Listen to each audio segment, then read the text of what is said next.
behind me is the best view of a sunset. Di ba? So, gaya na nakita nyo kanina, yan yung magandang view ng sunset dito. Ayan, oh. Alright. So, by the way, tomorrow magkakaroon tayo ng gawa tayo ng suite tour o room tour. No? Kasi hindi naman buong room tong binigay sa akin eh. So, yeah. So, bukas yun. Papakita ko sa inyo yung room ko dito sa may Y2 Residence Hotel here in Makati. So, ang gagawin natin ngayon, magkakape lang muna. So, then I just bought this strawberry filled donut from 7-Eleven. So, yeah, I have to stay here for 6 days here in this hotel, Y2 Residence Hotel here in Makati. Just in front of my previous hotel, Grand City Garden Hotel. I stayed there for as well 6 days last year. So I have to stay here for 6 days. On the 5th day, I have to undergo a swab test in Calao, Manila, Care Point in Calao.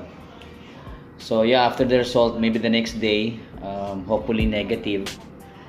So tara, tuloy-tuloy na tayo the next day. Flight na natin papuntang Cyprus, sa Limassol sa Cyprus.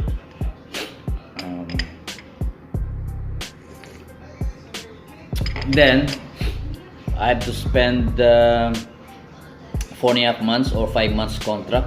My sign-off date is on the November 15th.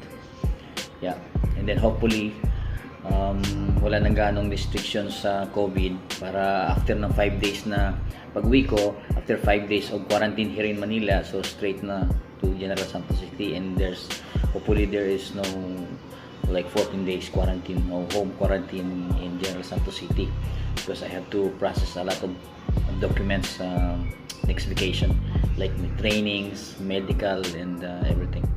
So yeah, sa ngayon, total matagal pa naman yun. So let's focus on this quarantine here. I mean self-quarantine para makapag-swab test sa June 22nd. And yeah, I already showed you the how do you call this? Sunset here. Yeah, I'm on the 17th floor, and I have a nice view of the sunset here in Makati. So yeah, the best one.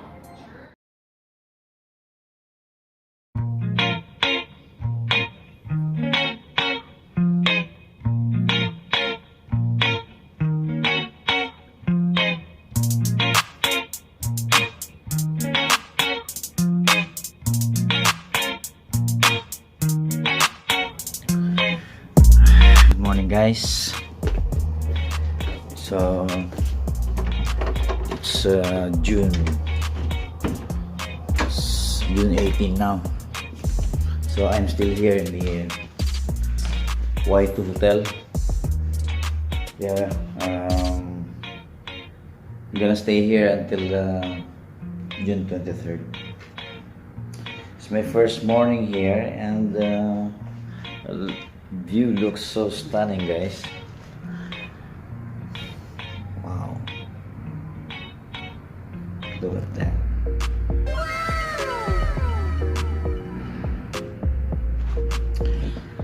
So yeah, tingnan muna natin kung may ayuda na.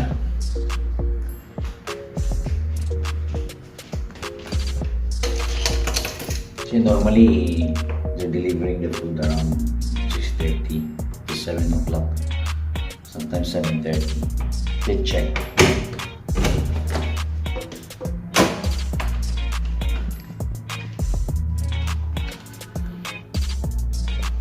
Okay. Meron na. So, yeah.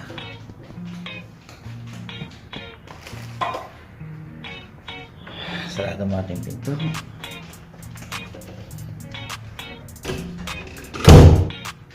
So hi guys, welcome to another brand new vlog here, Gabang Larita Vlogs.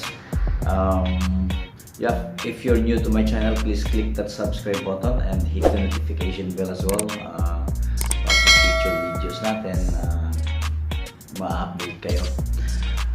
So salamat nga pala sa mga nag-suporta sa channel ko. Medyo dumadami na rin po yung ating subscribers. So yeah, thank you very much for the support, and shout out nga pala kay Kabunak TV and Kuya J Official. Sirs, thank you sa mga support niyo, and I wish you all the best as well sa inyong channels, sa inyong mga channel. Alright? Yeah, so I'm still here in a Y2 Hotel, Residence Hotel in Makati, and later on I'm gonna show you the room. Sweet tour tayo, guys. Then after ng breakfast ko, and I will report to the office to surrender my documents, no? Para ma-process nila para sa ating travel papuntang Cyprus. So abangan nyo yan, guys. Gagala tayo sa Makati.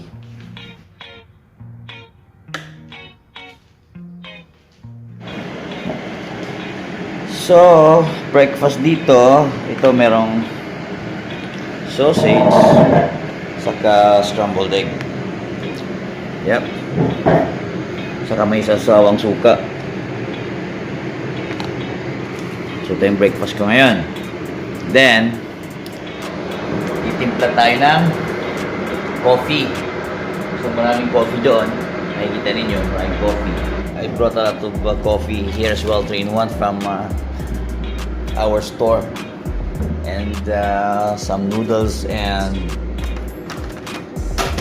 chips. So ito yung itsura ng room. So this is how it looks like. Pagpasok mo, merong TV, and then makikita nyo may sofa dito, and then sa harap ito, so maraming coffee saka tea, and then yeah, there's a small table in here with the carpet, of course, and then here, as you can see, we have like how do you call this? A kitchen island, and then the entire kitchen with all these cabinets, and I also have the refrigerator as well, no? And then we have I have my own chair here as well, but actually it's 2 chairs. And by the way, because the other chair is used for my ayuda outside. So that's the main door in there. That's the main door. So here, as you can see, there's a mirror, a big one here. You can check yourself if you're still guapo or takal, diba? And then there's some shampoo and conditioner, and may supply din sila ng bar soap. Okay? And then dito, napakaganda ng view dito sa harap. Makikita mo view ng entire Makati. I think I stay in a very corner of this hotel at 17th floor because I have like a 180-degree view of the Makati. So yeah. So here we have the refrigerator, and then we have some sodas here as well, and the water. This I bought yesterday. Freezer is empty. Baka mamaya bibili pa tayo ng kung anong ice cream siguro. So here we have this nice cabinets. We have microwave as well. Microwave oven, and then cabinets which is empty, and ito merong induction stove dito. So yeah, maganda. Plus here we have some kitchen equipment. Kung gusto magluto, merong knife dito. Panluto ng fried rice, egg fried rice, saka fried egg. And then I also have here saucepan. Talagang pag gusto magprito ng itlog o isda o mag-fried rice ka, pwede dito. Yeah. So, this is the view of the entire kitchen and living room. So it's like a one-bedroom condominium unit. And then as you enter the room here, on my left is the toilet. Although there's no bathtub in here, but it's okay. So yeah. So there is hand wash as well, provided by the hotel, and all the things in here. As you can see, there's a lot of as well. There's a few towels issued by the hotel, and this is the shower. Yeah, no bathtub, walang bathtub dito, but it's okay. I have the entire unit, like one bedroom unit here, and that's my bed. So makikita niya medyo magulo na dahil nakaisang gabi na ako dito. So napakaganda ng view kasi 180 degrees ang kuha ng view ko dito sa hotel na to, sa aking room, sa aking entire unit. Saka dito I discovered this only last night, na may balcony pala ako dito. Yeah. So this is the balcony. As you can see guys, you can see the view of the entire Nati. So yeah. So normally kasi sa mga hotels na tinitirahan ko, room lang and then toilet. So ngayon lang ako ng hotel na entire condominium unit yung style ng hotel room. So that's the suite tour for now.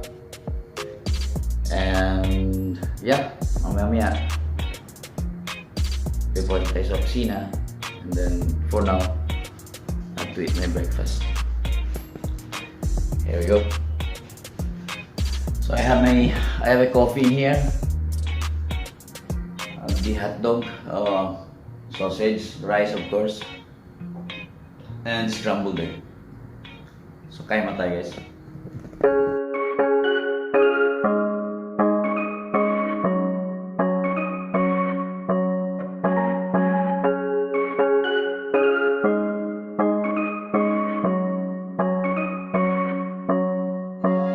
Thought it was better to wallow and swallow my pride and admit that my life was feeling so hollow and I couldn't handle it.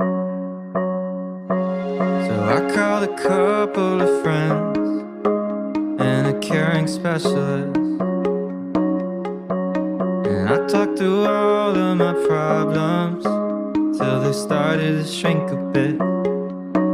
Nothing's easy, but you gotta believe me, you'll never truly be alone. It's okay to ask for help, don't need to fix it all by yourself. It's okay to find a friend to lean on and talk it out, talk it out. It's okay to ask for help instead of holding on to how you felt. So don't be afraid to go on and reach out. I know it sounds conflicting, but being sad can be addicting. Even when it's awful, still easier than committing. To face you might be missing and do the harder work of fixing all of the problems how to play. Oh, nothing's easy, but you gotta believe me. You'll never truly be alone. It's okay to ask for help. Don't need to fix it all by yourself. It's okay to find a friend to lean on and talk it out. Talk it out. It's okay to ask for help instead of holding on to how you felt. So don't be afraid to go on and reach out.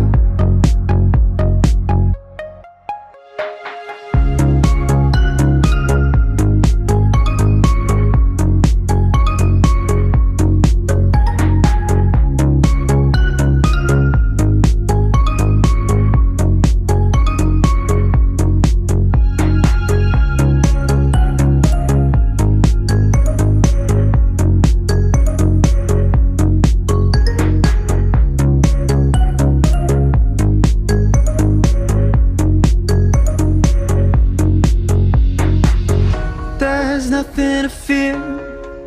Oh, I know you'll find someone who hears you. Oh, I know you'll find someone who helps you through the day. It'll soon be clear when you find someone who hears you. Find someone who loves the things you say. Oh. It's okay to ask for help. Don't need to fix it all by yourself. It's okay to find a friend to lean on and talk it out. Talk it out. It's okay to ask for help instead of holding on to how you felt. That's the entire suite tour. Before 11 o'clock, I have to go to the office to submit my documents. And then, yeah, gagala tayo mamaya after ng pag-submit ko ng documents. We're gonna go to Ayala Avenue and Makati Avenue, just walk around the area. Lakad-lakad lang tayo away from the crowd. Sa mga bago pa lang sa channel ko, if you're new to my channel, guys, please subscribe and hit the notification bell para sa mga gala natin ma-update kayo. In 1 week time, maybe less than 2 weeks time, I have to fly to Limassol in Cyprus to join the ship. So yeah, start na ng gala natin ulit. So yeah, salamat sa panonood, guys, and God bless sa inyong lahat. Gabang Larida Vlogs here.